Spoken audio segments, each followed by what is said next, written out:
Jalani operasi pembaruan rahim, Lucinta Luna minta doa. Lucinta Luna terus memperbaiki bagian tubuhnya.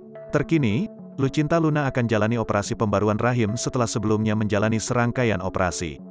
Atas hal tersebut, Lucinta Luna pun minta didoakan semoga operasinya berjalan lancar. Lucinta Luna sebelumnya telah menjalani operasi pemotongan leher dan bentuk bibir. Kali ini operasi tahap terakhir yaitu pembaruan rahim. Lucinta Luna minta didoakan oleh netizen agar operasi pembaruan rahim yang ia jalani berjalan dengan lancar.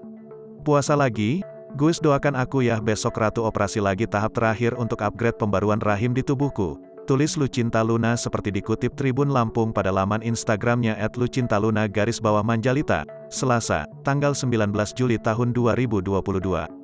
Penyanyi Jom-Jom Manjalita ini juga menyinggung calon papa yang bertanggung jawab kelak. Agar suatu saat calon papa dari anakku nanti bertanggung jawab gak kabur-kaburan lagi kayak aktor-aktor yang udah pernah icip Ratu, kata Lucinta Luna. Lucinta Luna juga meminta doa kepada para penggemarnya agar operasinya berjalan dengan lancar. Mohon doanya agar proses operasiku lancar, ujar wanita bernama lengkap Ai Luna Putri ini.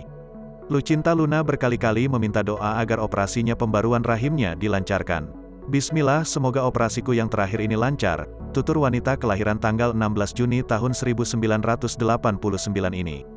Diketahui, Lucinta Luna sedang berada di Busan, Korea Selatan untuk menjalani serangkaian operasi. Ia mengubah bentuk wajahnya mulai dari operasi pemotongan leher untuk menghilangkan suara, hodam-nya. Selain itu, Lucinta Luna juga mengubah bentuk wajah dan bentuk bibirnya agar terlihat seperti Jisoo Blackpink.